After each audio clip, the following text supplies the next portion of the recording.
Good afternoon. Good afternoon. My name is Clement Sedmak and I serve as Director of the Nanovic Institute for European Studies at the University of Notre Dame. Welcome to this extraordinary event. Many thanks for being here. A very special welcome to our guest of honor, the very and only and true Slava Vakarchuk. Welcome.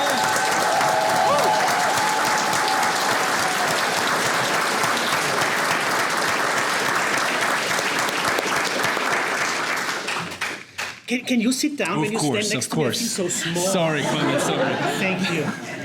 This is an extraordinary event for three reasons.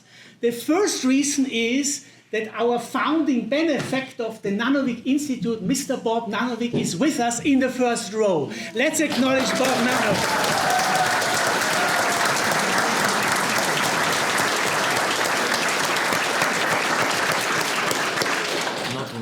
The second reason is it is out of the ordinary because whatever we do in solidarity with Ukraine, this extraordinary country is by extension and definition extraordinary. The third reason is this is especially extraordinary since two brilliant persons with stellar minds, amazing talents and deep moral commitments will engage in a conversation. I will introduce our two conversation partners in a second. Please allow me to say a few words about the background of this event. The University of Notre Dame has shown special solidarity with Ukraine ever since the full-scale invasion on February 24th, 2022. Our former university president, Father John Jenkins, has bestowed the Notre Dame Award on Archbishop Boris Gudziak, and Father Jenkins himself received an honorary degree from the Ukrainian Catholic University. Notre Dame Global and Notre Dame Research engaged in supporting research projects with substantial investments. Our Vice President for Internationalization, Michael Pippinger, was in Ukraine last fall. This week on Wednesday, Notre Dame will officially join the global coalition of Ukrainian studies in New York in the presence of Ukraine's First Lady. The Nanovic Institute for European Studies has established a Ukrainian Studies Hub last year in collaboration with a number of units on campus. Since 2004, the Nanovic Institute has close connections with the Ukrainian Catholic University. For us here, Ukraine is a country with a face, and we have many friends from Ukraine and in Ukraine. Two amazing friends are here today.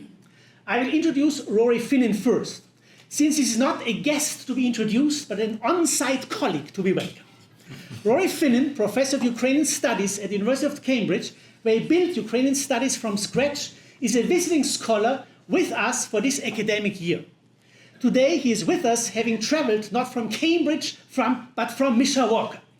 Rory is the recipient of the 2024 Laura Shannon Prize, and he gave a memorable Laura Shannon Prize lecture in the fall last year in this very room. In my introduction, which I exhumed for this event, I said a year ago, if we were to have an app rate our guests, and if the Nanovic Institute were truly assessing its guests on a scale from 1, high maintenance, to 10, really a friend, Rory would score in the 10 range. Meanwhile, the rating is north of 10, and we are so very happy and so very grateful to have Rory with us. He will deliver a public lecture on Friday at 3:30, also in this very room. Welcome, Rory. Thank you.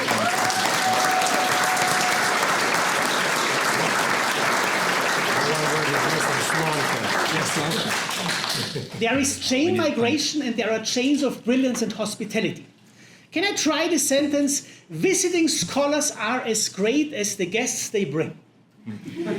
Rory has brought us an amazing guest this afternoon. We are very pleased and honored to welcome our guest of honor, Slava, to the University of Notre Dame.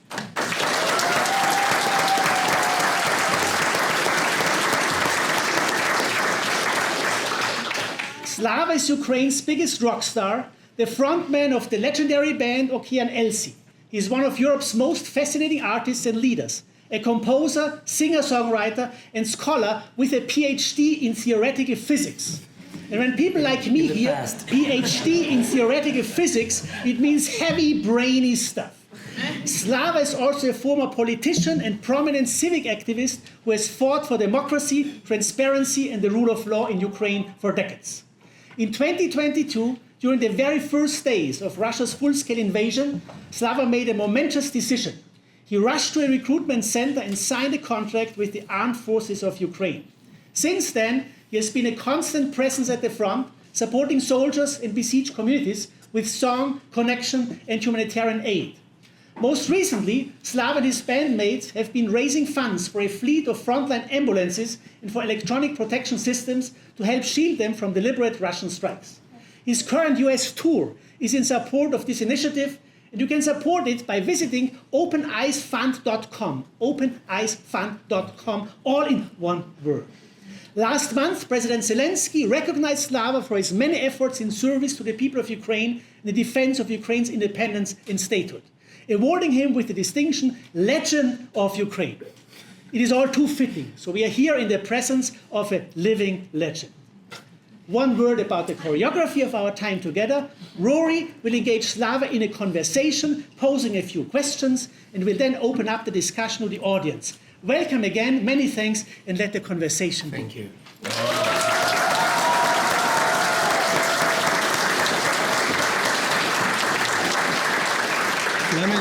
Клеменс, дуже вам дякую. По-перше, ми спілкуємось англійською сьогодні, але я хочу підкреслити особливість цієї події, тому що Слава Вакарчук у нас сьогодні в Нотр-Дейм.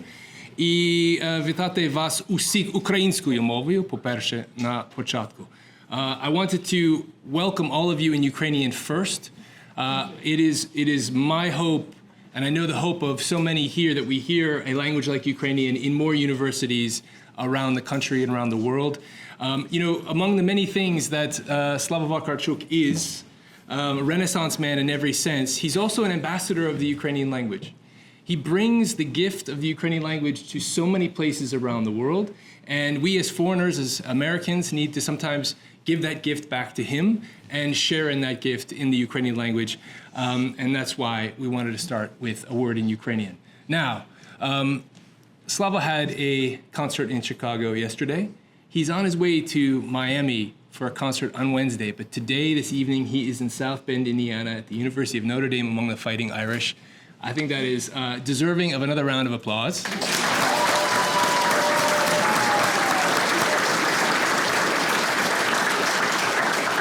Clemens mentioned very generously Slava's fantastic tour, and I wanted to start with this in conversation, and then I do want to open up the floor to all of your questions. I see so many faces here across generations. I want to thank you for making time and coming out on short notice.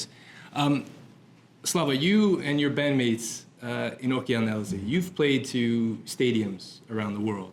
You've played in hallowed venues like Royal Albert Hall, Madison Square Garden in New York. This tour, though, is different. It is a solo tour. It is you, a guitar, a piano. It's very intimate. It's very personal. And at the start of yesterday's concert, you talked about how that kind of format wasn't necessarily your preference for quite a long time, but that you changed your mind. And what changed your mind was your experience performing for service personnel at the front. And not only for service personnel, but for besieged communities along the front lines, in towns and villages across Ukraine. South Bend is thousands of miles away from Ukraine. We're 7 hours behind Ukraine. I think it's already Tuesday in Ukraine. Take us to the front for a moment. Take us to those performances where you communicate and you engage with people there. Tell us what it means to you and what this bond of music speaks to when it comes to Ukraine's resistance against Russian aggression. Thank you very much, Rory. Thanks for having me here. It's a great honor for me. And I'm so happy that I made it and that we all made it happen, because till the last moment I wasn't sure that I would make it to this wonderful place, but I'm really excited. I'm happy, and thank you for having me here. Thank you. I will also say that I'm impressed that at such a short notice, this room, though probably not that big, but it's still fully packed and at capacity, more than at capacity. I see I feel a little bit, kind of worrying about some people just standing, but okay, I got used to that in different circumstances. Yeah. So now coming to your question, this question is not an easy to answer because I still don't know exactly what draws me, what drives me to the front line. Is it more a duty? Is it more a like feeling that I need to fulfill some of my, moral needs, some satisfaction that I want to get by doing that right thing that I feel? Is it just a feeling of a moment and a sympathy with people who suffer much more, under much more difficult circumstances that I am, for example, and you want to just give them some warmth and some empathy? I don't know. I think it's a mixture of all of these, and but the result anyway is the same. So I ended up in going to the front line, and as you correctly say, also to the places besieged and next to the front line, like cities and towns and villages. And we've done, when I say me, it's me and a very, very little, very, very, very small team, like a handful of people. Actually, usually it's three people only, and we've done around 330 performances already and counting. And first couple of years it was very intense. Now it's a little bit less intense because I have to split between like going like abroad and doing what you already described, and I still keep some time to go there because that's the most important thing to do. And I have mixed emotions, but the most important emotion is I'm proud. I'm proud of these people who are there on the front line. I'm proud of this gene of Ukrainian nation, and it doesn't sound like in a national way for me. It's more in a political way for me. The way how our people are not only love basic value of freedom, but also are ready to defend it and to sacrifice that which means that this is a true value. It's not just a declaration, because if you say something is your value and you're not ready to fight for it, it's just declaration. The value always demands or requires some sacrifice. And when you see these young, and not only young, men and women, you see their commitment, you see their readiness and their resilience, everything else seems not so important, because this is the most important thing. And to some extent, when I go there, I feel, I always joke, I don't know who needs these meetings, these trips, these performances more, these guys or me, because I don't know, like I'm sure that not all of them are Okean Elzy fans. You can't be. There are no people, musicians in the world that everyone is fond of. So some of them have different musical tastes. Some of them probably would be happier if someone else would come, but they have me, and I see their eyes changing, and I see how it's important that it's for them. But then when I come back, people say, "Oh, it must be so exhausting." In fact, physically it is, because especially when it's dangerous and sometimes you feel stressed. But mentally, inside, I feel like I come from spa, because I meet the best people of my life, the best people in the country, the mood, the vibe there is terrific when you stay together, be it somewhere far from the front line when they are just on the rest, or even very close to the front line when you see people who just came back from combat, or are about to go to another one, and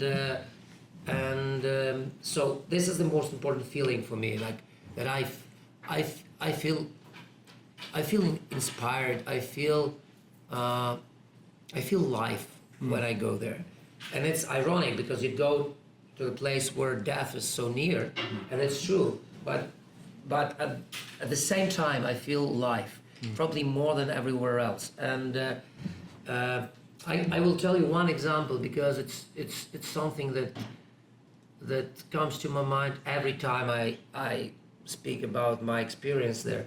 So it was like a year and a half ago. It was not far from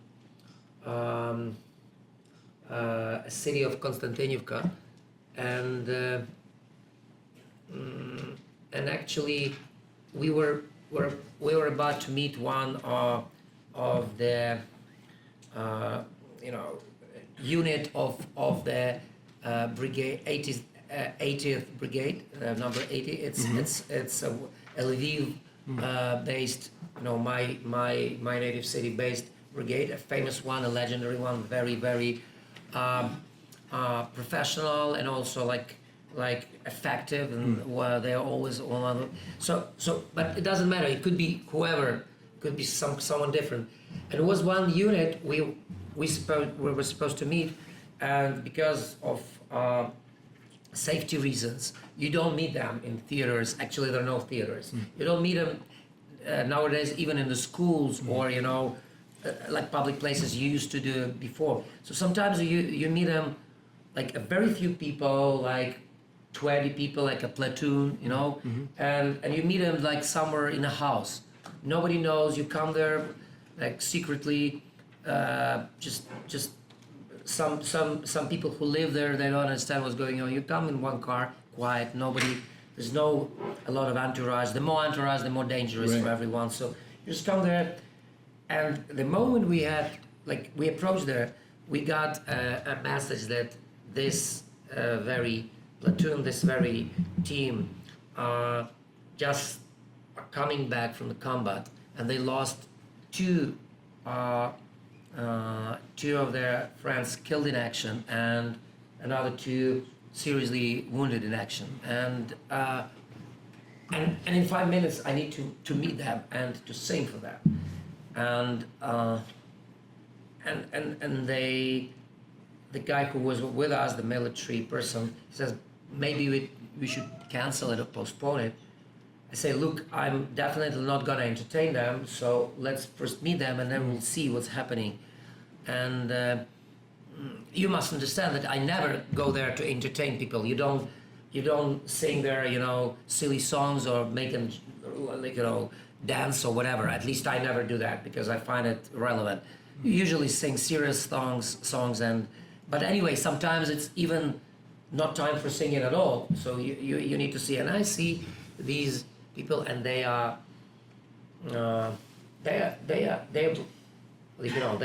mentally broke down, and they are, some of them even don't greet you, so they recognize me, but they're like okay, Slava came, maybe it's not the right time. So you feel this kind of thing, and then I start talking to them. 1 second, we find some things in common. One of these guys went to school next to my house, and so this kind of thing. We were like little by little we were talking, and then only in 15 or 20 minutes after we got some tea. They asked me if I wanted tea. I said yes, definitely I want, even if I didn't want, but it doesn't matter. So and then only after 15 or 20 minutes I saw some change in their eyes, in their look. And then one of them just asked, look, if you came here, do you have your guitar? I said, okay, yes, definitely. Maybe you can sing like this song. And there's a song about Lviv, Misto Vesne, the city of spring. Yeah. And so I start singing this song, and I see like 3 or 4 people are listening, others are a little bit more, they have reversed, emotions. But I keep doing. And then they ask another song, and then like more people get involved. And then finally, like I ended up singing like 30 minutes, and and I saw a smile on their faces. And it was smile, not like a smile that I forgot of what just happened. It was smile of relief, of something that, they finally came back to life in their own thoughts. And I was so happy, and they were so happy. We had made photos, and even some jokes, just started happening at the end, And I think that's the most important part of my job.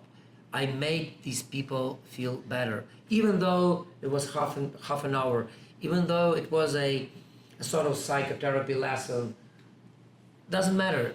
We achieved something. We achieved this change in their minds, in their state of mind. And I'm so proud of, and I have tons of stories like this. This is one, the very distinctive one, but I have a lot of them, and isn't it a reason to go there? That's why I always promise I'm gonna be with you as long as it takes and as much as necessary till the last day that we need it, and actually even more, because I hope one day, I'm sure that one day the war is gonna be over, because every war over is one day. But even if that's the case, I think we will need to continue doing that, to support troops who are just keeping peace and security in place, and so that's very important. I don't know, I can talk about that for a long time, because it's something that is so deep inside me. But the most important thing is that Ukrainian soldiers and those who fight against Russian aggression now there, I think these are among the best living people nowadays in the world. I think they're not only heroes, but they're very clean inside, because they're very they are in such a harmony with their own internal world. So you want to be next with them, and you want them to share this harmony with you. The power of moral purpose. Yeah. And I'm once again, I'm not depicting you, kind of rosy pictures. I'm very, very well aware of the fact that not everyone is like that. There are many people who are just tired, who don't want to be there, who are, à la guerre comme à la guerre. So it's like you always find people who collapse, who are, mentally breaking down. But the majority, or I would say the joint mood, the joint vibe of the people there is very strong and focused, and it inspires me a lot. So I don't think Russia has any serious chance to win this war, and I think we will prevail, and we shall overcome.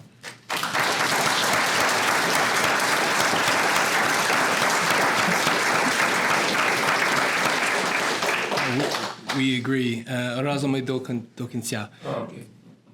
While that is getting fixed, let me talk to you about the community around those who brought you to those homes, who brought you in contact with those servicemen. Because servicemen and servicewomen, there are so many people behind the scenes, behind the headlines that we in the States don't often hear about. Ukraine has a remarkable civil society. It's been vibrant for such a long time, but we've focused such a great deal on statecraft, on politicians. We don't often see the volunteers who are bringing material to the front, crowdsourcing new technologies, new solutions to problems at the front and beyond the front. You just offered us a very stirring example of your performances and your encounters with members of Ukrainian armed forces, but I'm really interested in your experiences working with these volunteers. I mean, you're so invested in these projects that volunteers drive. Can you tell us a little bit about, the kinds of volunteers you encounter and what they do? First of all, I think you raised a very important topic, that volunteers and the movement of volunteers is a crucial part of every resistance. And if you want to win the war, you can't do it without a strong volunteering movement. You all remember a very well advertised and promoted in the world. A remarkable case of a Dunkirk operation. When you remember when like ordinary people, ordinary fishermen were asked to bring their own boats, little boats, to across the channel, right, to get back the British and also French, some French soldiers.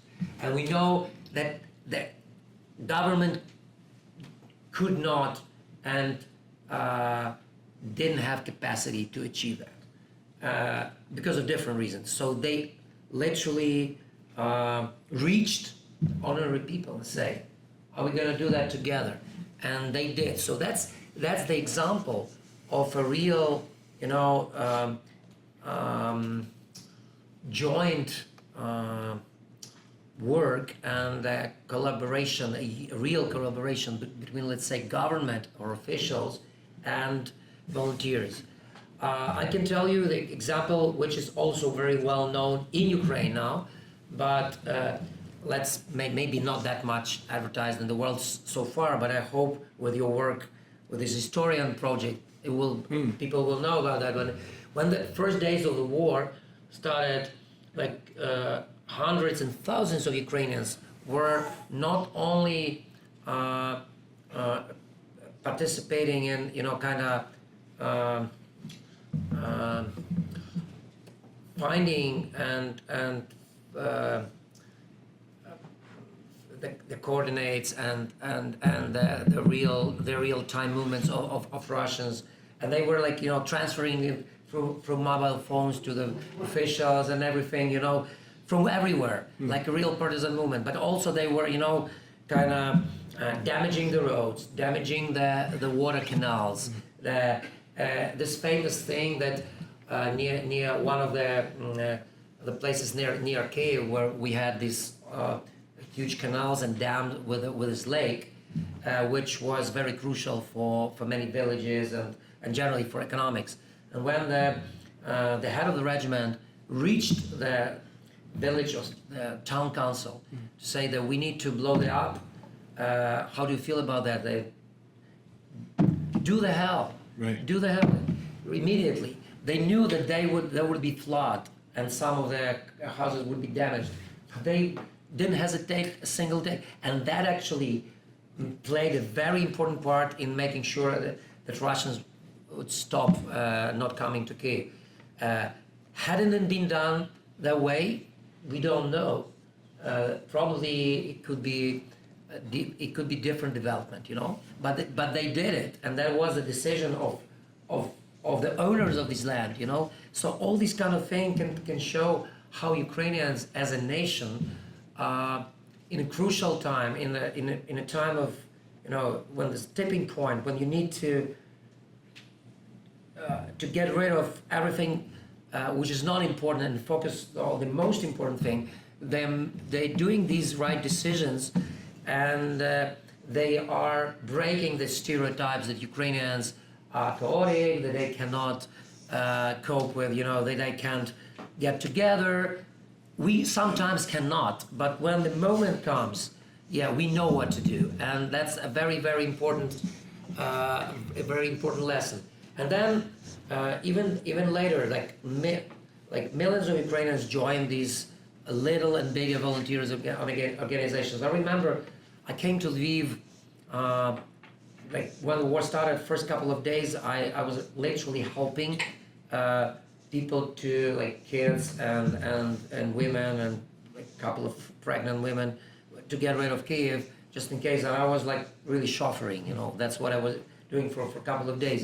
And when we came to Lviv first, I saw this shelter immediately organized, and I literally made me crying, because like people got everything they had, like just into this, gyms, into these basements, and like they brought, the plasma TVs there just to make sure that, these kids will have opportunity to watch cartoons and everything. You can't imagine how inspiring that was. And actually that was one of the reasons why I showed up in the conscription point, and then when I left for the East to do what I'm still doing. So you can't abstain. You can't keep silent when everyone around you is so excited and ready to do. So you feel part of the family, and even now, sadly, people first year they were more enthusiastic and they donated more. Now probably it was the peak of like the desire of people to do something. But even now, it's not going down exponentially. It's just a normal thing when it decreased, but it's still steady. It's people donate every day. Look, we go at these concerts. We have auctions. You've seen people are willing to buy some, I hope, interesting memorabilia and guitars and everything, and that's great.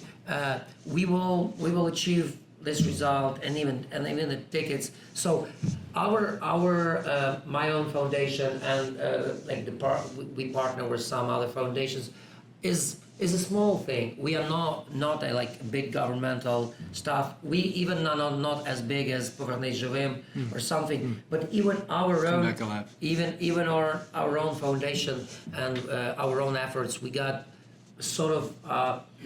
If we get everything together, probably around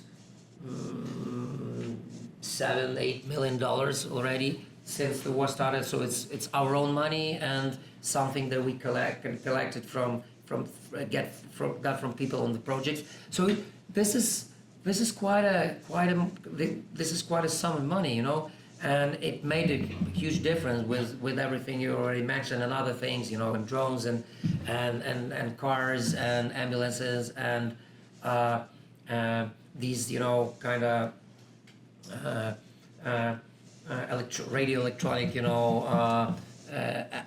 defense systems and everything. So people keep doing things, and I think Ukrainians are a good example of a real grass root, kind of things and horizontal connections, which I think, in my opinion, at the end of the day, strategically are much stronger than vertical. Yeah. That's how this country was built. Yeah. It was horizontal, connections, and there was grassroots things and feel. This country is being built by these people. Certainly there were leaders and everything, but mostly these were volunteers. Yeah. We all know about that. Yeah, neighbors coming together to create and serve and foster more community. I often say to students, Slava, that we need to learn about Ukraine, but we also need to learn from Ukraine. And that's why I think this Ukrainian Studies Hub at the University of Notre Dame is such an important step forward, because let's talk about mental maps for a bit. Actually, I do want to open the floor to questions. So maybe I'll skip the mental maps unless someone has a question about that. And I want to talk about actually something that was auctioned off yesterday that I desperately wanted to afford but couldn't. It was a guitar with the Slava's autograph. It said, "Vse bude dobre," everything will be all right. I was looking at that thinking, how can I tell my family that I've mysteriously lost a few $1,000s. But that was the song you finished with yesterday. I always finish. You always finish with songs. And there's a powerful moment in that song where you talk about, ascending these mountains with holding on to a strong hope, like love. Yeah. Holding on to a strong hope like love. One of the themes at Notre Dame, particularly this year, is cultivating hope. And I wanted to, before we open up for questions, I just want to ask you about, what you envision hope to be and how we can have hope in the midst of all this horror. Oh, that's a huge one. So first of all, what I'm gonna say now is in no way I'm gonna teach or preach. It's just it's my humble opinion, and that's my recipe how I live. And I'm not sure that everyone needs to follow it, but that's my kind of that's my humble suggestion that you could think about it. First of all, we have to separate what we know and what we believe in. because sometimes people tend to mix these things, and the faith is something that doesn't need, the perfect knowledge. It's just something that you have faith in, you believe in, and that's very transcendent and very, it doesn't require the explanations. That it's something, it's a flame in your soul that gets you going, that makes you warmer inside, and so I have this hope, this faith, I would say, even more than hope, that somehow is definitely is going to be all right. There will be price for that, and the price to be paid could be and will be certainly huge. But I kind of have this feeling that at the end of the day, those who fight for this decent and noble reason, this or that way will be satisfied, and everything's gonna be all right. And I really mean it. I mean it because I have trust in that. But having said that, it doesn't mean that you don't need to act. It would be very premature, infantile, or childish, if you want a simpler word, just to think, okay, I have trust, I'll go to church, or I'll sit and I cross my fingers, or whatever you do, and everything's gonna be all right. No, you need to act every day, and that's another thing which is completely different from faith, is discipline.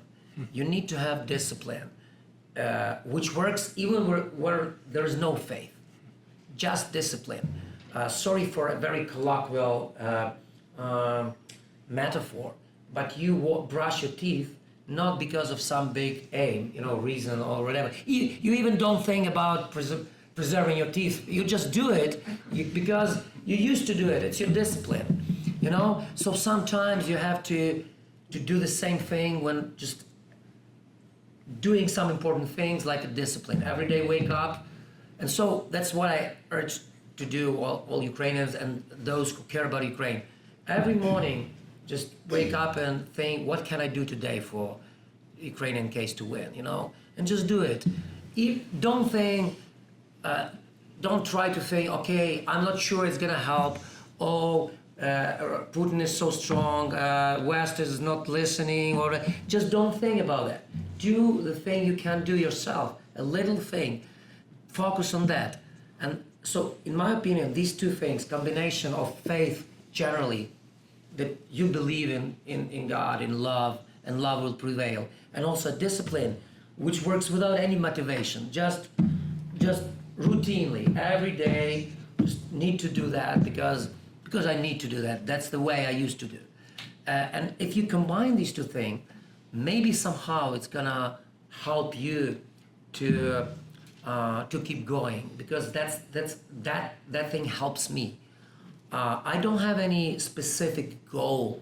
I just have faith that we're gonna win, and also I have a discipline to do it every day. Like, there are some little goals, but okay, one goal achieved, another one. So there's not like a big goal, because sometimes people ask me, oh, what's your big goal about Ukraine? I don't have time to think about that. I just want us to keep going and to do things every day that we have to do. That's the question for historians in 100 years from now, just to process everything and to see how we were lucky, or how we were glorious, or how we were victorious, or whatever. I leave it to your colleagues in 100 years ago. Now I want to focus on what I do now. You see why I give Slava the huge questions that seemingly no one can answer, but he answers beautifully. So now it's time for your huge questions, okay? I'd love to open the floor. Of course, questions from students in particular are very, very welcome.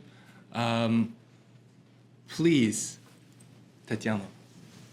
Добрий вечір, Слава. Дуже рада вас тут вітати. Дякую, дуже дякую, що ви приїхали до нас в Нотр-Дам, Саутленд.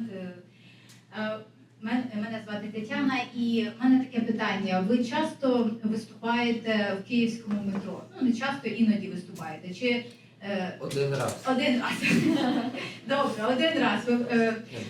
Але якщо порівняти досвід у київському метро, коли люди ховаються від ракетних обстрілів і ви виступаєте, співаєте свої пісні перед ними, з досвідом, коли ви виступаєте на фронті для бійців, чи є щось схоже, чи можна порівняти, чи це зовсім інша атмосфера, чи є надія серед людей? Що ви взагалі відчуваєте, коли ви спускаєтесь до метро, коли люди ховаються, чи там є страх, чи надія, яка атмосфера, який vibe? And I will translate into English. Yourself, okay.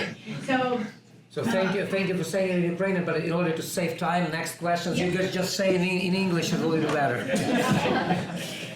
All right, so the question is, we know that Slava also performed for people in Kiev metro subway station, and my question is whether that experience in the shelter when people are hiding from the missile attacks in Kiev, is that experience something similar when Slava is playing to people at the front line?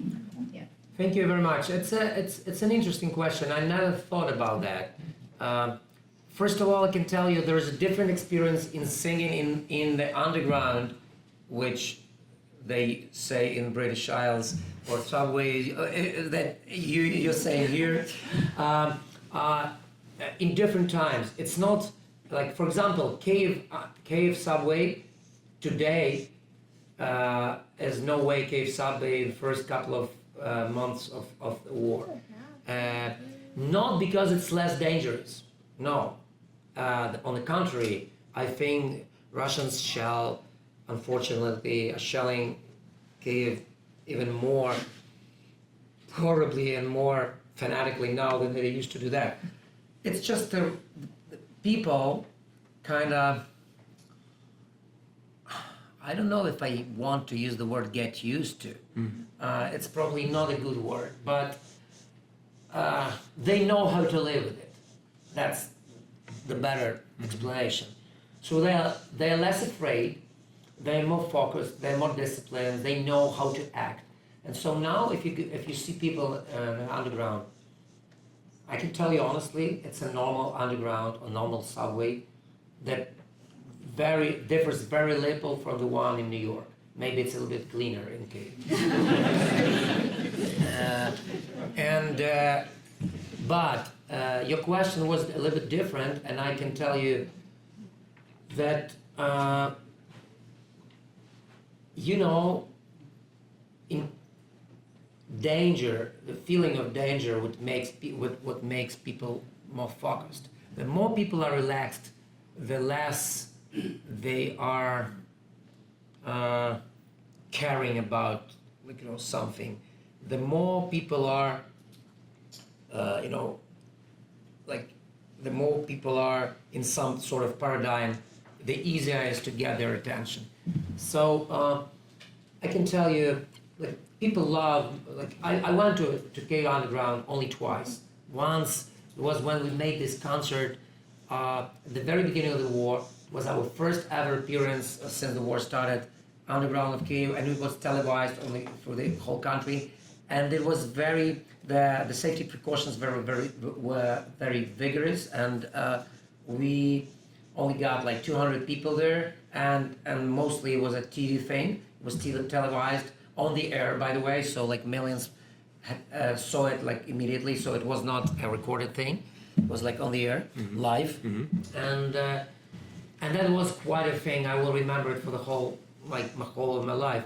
Among the concert in Maidan or our stadium concerts or some that was quite a thing, because after that I got so many messages with crying emojis, that we never felt so emotional about your concert like that very day, because it was something completely different. Finally, the normal life comes back. Maybe not in the stadiums, but at least you see your well-known band and singing for you now. And the second time it was not far, like a couple of months ago or something, and people were we came there without saying, and people were just happy to see me, and I played Obime and a couple of songs. And I can tell you that what really struck me was what really struck me was my trip to Sumy on this Independence Day of Ukraine. It's August 24th this year. Sumy, as you know, is now very close to front line, and even in the city, in downtown, you can hear explosions back from the front line, which is unheard for a city that big before. That had happened in Kharkiv at the beginning of the war, but nowadays it's like not that often. And I went there on the way to see the troops, so like Sumy, the center of the city, was not my purpose of coming, but I just decided to make this detour to see what's happening. And we went to the main square, and we saw people in vyshyvankas. We saw smiling, families with the kids on, strollers and, smiling, having ice cream, coffee, whatever. They saw me, they were so happy. I also sang some improv, made some improv performance. I didn't mean to, but I mean, that's what usually happens. And that's what made me, it made me happy, because I was prepared to see demoralized people who are in fatigue, who are didn't actually. They had that very night before, they had huge shelling, and they got a couple of things in ruin. Thankfully, that night nobody got killed or injured. But before that, that there's a infamous, they when the bomb hit the university, and they got a lot of casualties, unfortunately. So people keep going. They are so resilient. They are so. Sometimes I even don't understand where people get this energy from, because it's unbelievable. If I only could be a witness of this, blitz times in London and England, that probably could feel like that, But whatever happens, keep calm and carry on, Keep calm and carry on. I think there is a question from Professor McAdams. So thank you for coming, and I'd be very interested in hearing if you feel that your music has changed in some fundamental way since the full-scale invasion. And maybe if I could push it further, if for you, if you think that you are in some ways a better musician. I don't know how to answer this question, because I genuinely think that music is a transcendent part of yourself, so you cannot just influence the way you do it, even with big and dramatic events. I definitely think that the form of doing music changed. First of all, I have less time. Second, you don't have a lot of studios now, and you need to find a way to do that. Thirdly, you certainly are very picky with the topics you want to write about, because I still have a lot of fun. I'm a normal person. I'm happy. Sometimes I am. So sometimes I want people to feel the same I do, and you always think twice. Is it on time? Is it appropriate? Is it something? So that kind of thing, is that you're having in the back of your spine always your moral censorship, your personal censorship, yeah. But a part of that, I don't know. I don't think that it changed me. I'm a musician to the back of my bones. I treat myself like that since I was a kid, even when I didn't realize I would be a musician. So that music is in my veins. So I don't think it really changed. It's if you ask me, did your blood changed? I don't know. It's the same blood. I mean, the same number of leukocytes or whatever. Yeah, I hope it's a healthy one. Yeah, but it's just kind of, I keep doing what I do, but the form changed, and also, you know what changed? For example, first of all, we don't play, like for example, we can't play stadiums and arenas back home. We can't play some arenas like in Kiev, and instead of doing one stadium, which we usually did, we have to play 5 arenas in a row, which is still a huge achievement for us because we got 60,000 people together in, like, you know, in Kiev, which is, you know, bombed almost every day. So it's quite an achievement, and we were very proud of that and very happy that people still support us. But you can't do it, and so that encourages you to go outside, which means we travel a lot abroad now. We go international. We go to the places we've never been to.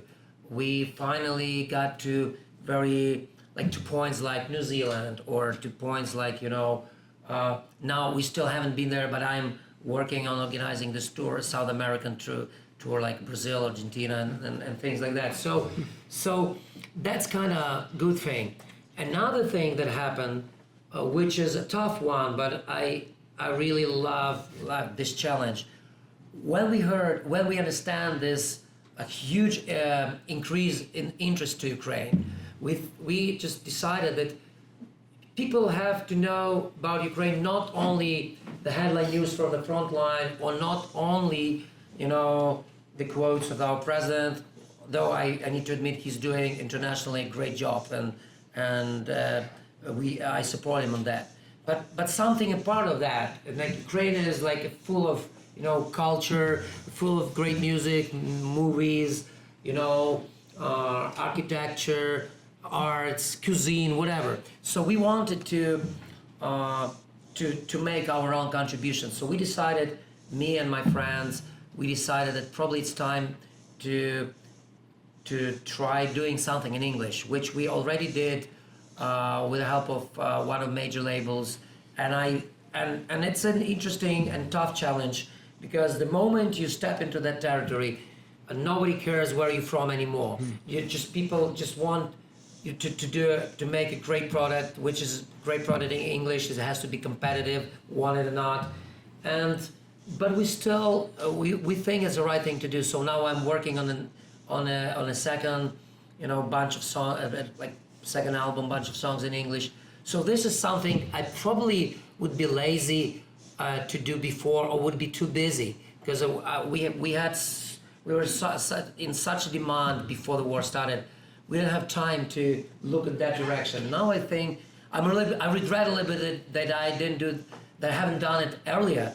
But anyway, I'm very happy that we have this kind of thing, this direction we're moving to as well. So, like, essence is the same, but there are little, like, the forms have changed.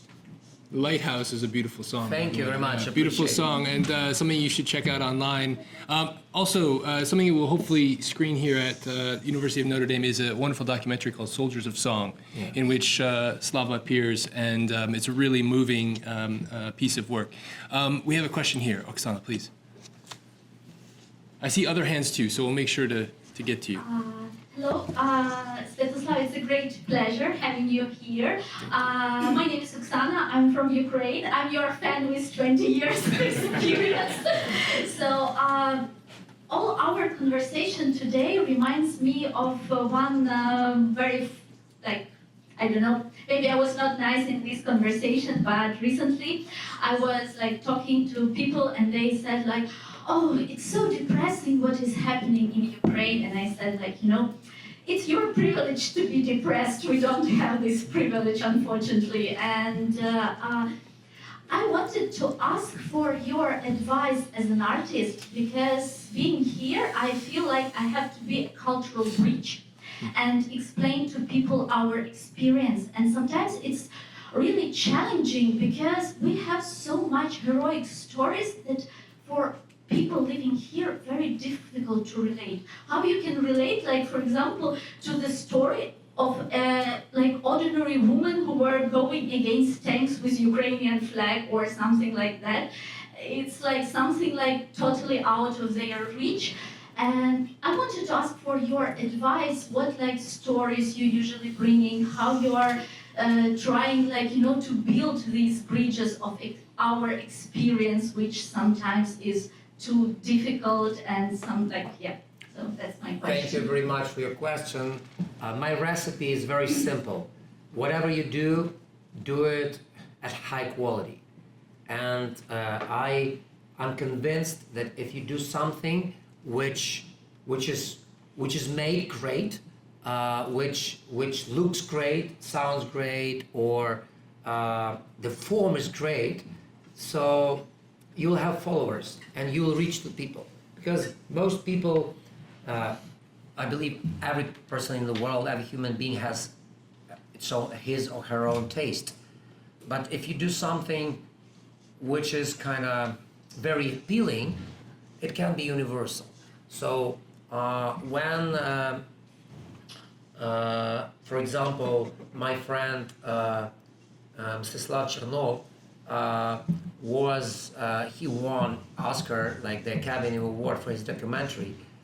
Believe me, that was not only because of the topic, but because how it was presented, how, he's a great director. So he made people want to watch this movie. It's not just the topic. Look, we are from Ukraine. We have these stories. Please listen to me. You need to learn how to talk the way that people want you to listen, and that's the job. That's the challenge. It's not that you will not have it for granted.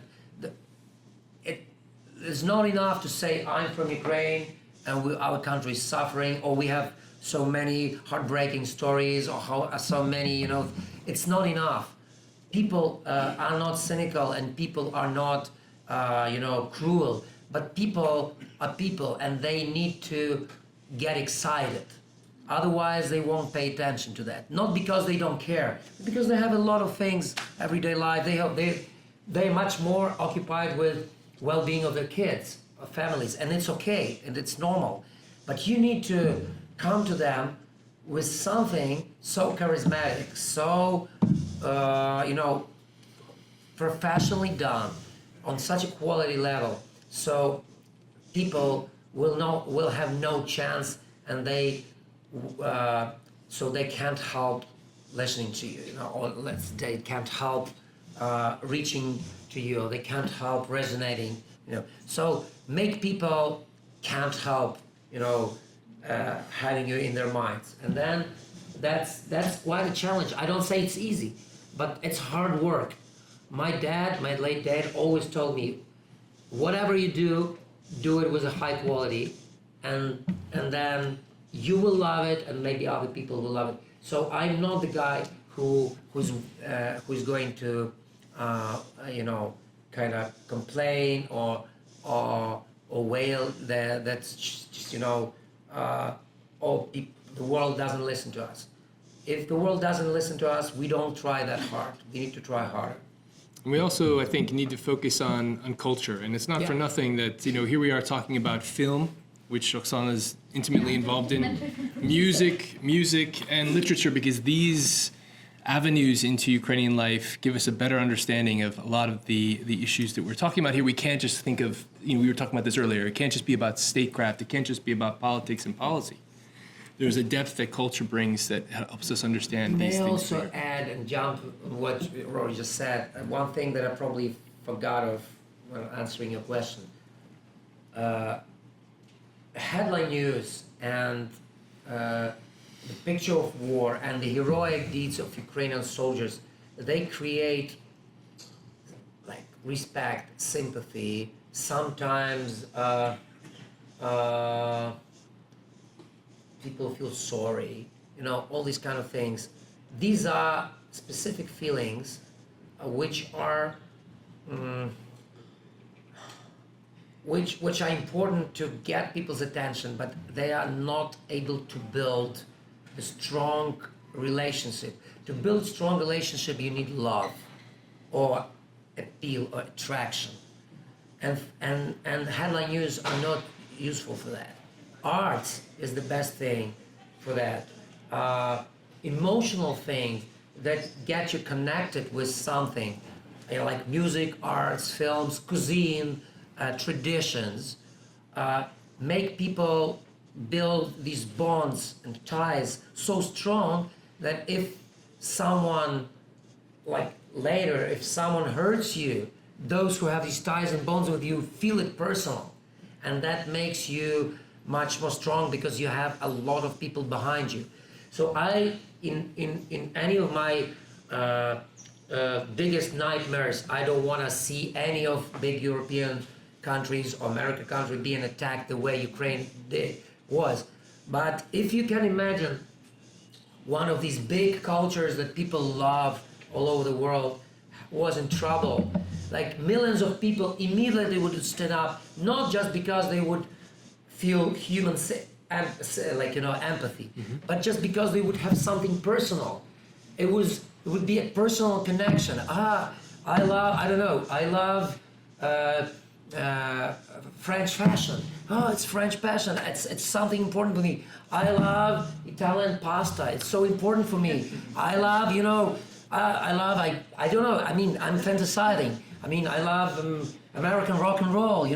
That's very important. That's your personal connection. So we Ukrainians have to create this personal connection. Not only I feel sympathy because you're suffering, but I love something from what you like. I love something from Ukraine, and that's my personal connection. That's what we are trying hard with music. People like Mr. Slava and others are trying hard with, and yourself as well. My wife, she's film producer. She's now working hard on creating some stuff, and the same kind of strategy.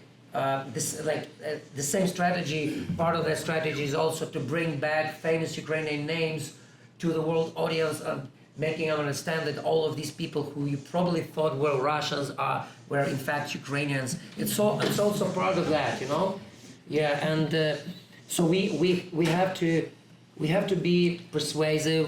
No hesitation. Just focused on what we have to do and never, à la guerre comme à la guerre, as I say, this French expression. So there is no time for us to be too kind or too careful. We need to act. Sometimes we need to be bold. Sometimes we need to be strong. Sometimes we need to be. We need to use our charisma, our every tool we have, just in order to get people by our side.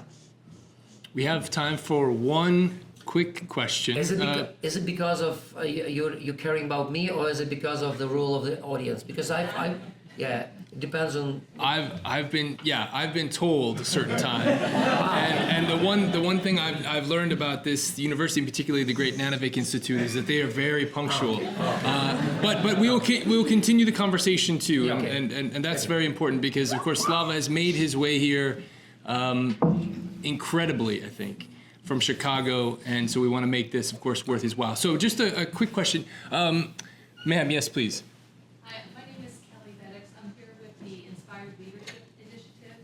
And I have the obvious question. Thank you. Could you close with a song for us? Okay. Yeah, it's not that I didn't expect it, but I don't have any instrument, so I'll sing something a cappella just at the end. Maybe, okay, we will do that. Yeah, I think it would be a nice thing to do. Do you want to ask more questions before? Because I think the song could be the last thing we do. Yes, sir. Please. Thank you so much for doing what you're doing. We know how the power of music play in motivating front lines. You say that you do not have a specific goal, but you have a faith. That faith is the goal that people need, the soldiers need, the civilians need, that keeps them the hope. And also you said that that when you perform, you could see that people have different tastes, that sometimes they will feel that they need something. Do you have that thought that maybe you could try to see that you could have other artists who have different tastes to be able to be cooperative? Because I believe that there are so many who are willing to, but they have that fear. Do you think talking to them will be able to provide a venue that they can come and motivate, to be able to motivate and give hope for the many of the civilians and the soldiers that are fighting the front line. Thank you very much for that's a wonderful question. First of all, I have to admit that many Ukrainian artists, not only me, I'm not the only one who goes to sing to the front lines. We have plenty of Ukrainian artists, bands and performers, both men and women, who go there and who doing their best. That's correct. You're very correct to admit that some people just have fear, and it's normal. It's obvious. I don't think we have to blame those people who, for some reason, don't have courage to go closer to a front line because the risk is higher there. Although I can tell you honestly, Ukraine is, from one point of view, is the whole country is at risk. So they're not really safe places which are completely safe like this place. So you can relax it. Even in Western Ukraine or wherever, they can hit you. So the probability of something bad happening is higher near the front line, but it's not like 100% high. It's like just a little bit more dangerous, but it's still dangerous. So sometimes you need to. What I try to do, I try to make sure that fear, which I do have as any human being, I'm not a Terminator, I'm no Chuck Norris, Yeah. And so fear that you have does not control you, and you control your fear. So that's the way I try to do. Every time I go to a front line, I have fear. Every time. It's absolutely normal. And I would look like idiot, or probably I would look like a schizophrenic who would say, okay, I never have any fear, I go there, because that's abnormal, Every person has this feeling, we want to live, and we have this instinct of how you say it in English? Samozberežення, self-preservation. Self-preservation, right? Yeah, but sometimes you can say, okay, I'll control my fear, and I'll do what I need to do because that makes me a better person. That's a right thing to do, and on the way I'm growing, stronger because I learned how to control my fear. I can tell you honestly, I'm not a hero kind of person, and I don't want you to treat me a hero kind of person. I always think that sometimes heroism in its naked way probably is not the right thing to do, because you have to always to know your chances to win. Because if you're just pure emotion, sometimes you can lose easily, and it will not create a good thing for a future. So I always figure out things. We always plan meticulously everything we do, but we do, So if you want to do it and you have faith, if you rightfully admit it, and I do have, then everything else is, faith is your airplane, Then you sit with your team and you make calls and you make precautions, you make different steps, and you do it. One time, second time, 10, 20, 300 times, and you do it. Do I think it's like, there are some times, when you think, yeah, I'm tired, but then you imagine all these people in trenches, and you say, no, you're not tired. They are tired. So please get up and do what you need to do, and that's what I do. By the way, you mentioned that I made it here. It was no heroism at all. In the morning I made a heroic attempt because I was running, and I ran southward in Chicago, and then probably I could make it up to here, but then I decided That's for the next visit. That's too much. That's heroism, and I'm not no hero. So that I figured out it's much better to come back, to have some coffee and some croissant, and to wait for the car. Well, we're so grateful, Slava, that you made this journey. I know it wasn't easy. The beach in Miami was beckoning, but you came to South Bend, and it says a lot. It says a lot about how we all appreciate what Notre Dame is doing with this fantastic Ukrainian Studies initiative. I have to say, I've been here a few weeks. We announced this on Friday, and you all showed up and you came out, and there is a motto here, what do you fight for and what would you fight for? And it's great to see you all coming and fighting in your own way. You have to become our promoter. Just say the word, Slava. I'm ready for a career change. It's my midlife crisis, so I would like to invite everyone now to thank Slava once again for his time and all of you for your questions. Thank you very much.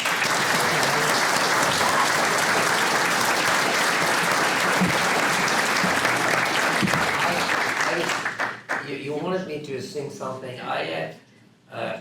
I'm really honest with you. I didn't prepare myself. I didn't mean to sing today. It's very rarely happening that I'm up to do it in such a kind of situation. But for some reason, maybe that's a good idea to end with a song. And let me sing. Let me think what I want to sing.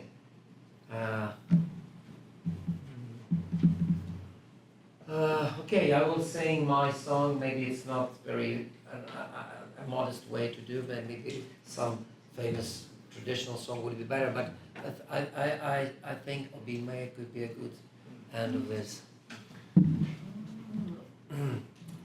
Коли настане день, закінчиться війна, там загубив себе, побачив аж до дна. Обійми мене, обійми мене, обійми, так лагідно і не пускай.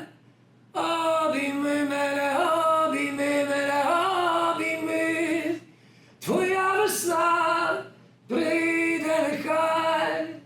І от моя душа складає зброю вниз, невже таки вона так хоче теплих сліз?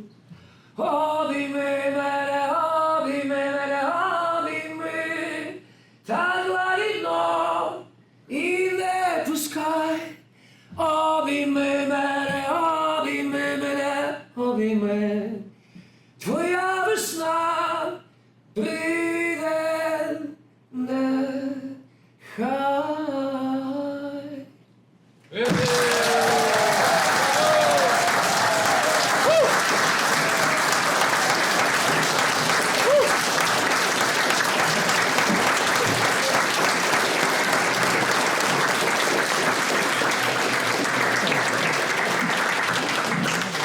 Thank you so much.